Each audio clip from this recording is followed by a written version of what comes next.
Yang terhormat Bapak Kapolda, Bapak Polisi, terhormat, agar kiranya kami ini diberi kesempatan untuk bertemu dengan Bapak Kapolda seperti kami. Sejarah surat yang ada pada Pak Abdul Salam kami sudah pelajari, karena fotokopinya kami beri. Banyak sekali segi-segi yang tidak pantas dalam itu. Pertama, kelemahan surat mereka, tidak ada aslinya. Apa bisa fotokopi berbicara mengatakan benar sedangkan aslinya tidak ada? Kemudian pernah negosiasi jual beli memakai Wahid Hasim, kata notaris Wahid Hasim. Ternyata kami panggil Wahid Hasim ke Palembang. Wahid Hasim, notaris Wahid Hasim mengaku tidak pernah membuat surat jual beli itu di hadapan notaris mereka. Diperkuat ulang oleh pengadilan. Kami pergi ke pengadilan. Ternyata di pengadilan nomor daripada notaris itu tidak ada di pengadilan. Lalu mereka membuat alasan lain.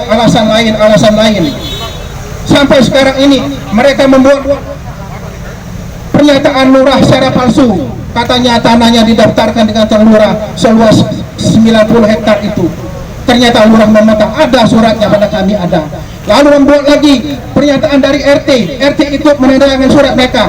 Ternyata di dalam surat itu RT kami tidak pernah memberikan tanda tangan itu. Yang ada adalah orang lain yang mengaku RT. Kami bisa membuktikan itu, Pak. Mereka tutup mata dengan apa yang kami sampaikan. Mereka bergerak terus dengan preman yang lebih kurang 16 orang. Saya pernah berhadapan langsung, ada di foto ini. Memakai bambu runcing, memakai pedang. Apa kami sanggup melawan mereka? Nah, kami tidak mau, Pak. Bandara, kalau kami berkelahi, kami tidak panggil polisi juga nanti. Tidak tenang, kami tidak bisa ibadah. Hormat dengan Bapak Kapolda. Kami minta, Pak, kami ini diadili, ditebang. Dipanggil mobil-mobil untuk membeli.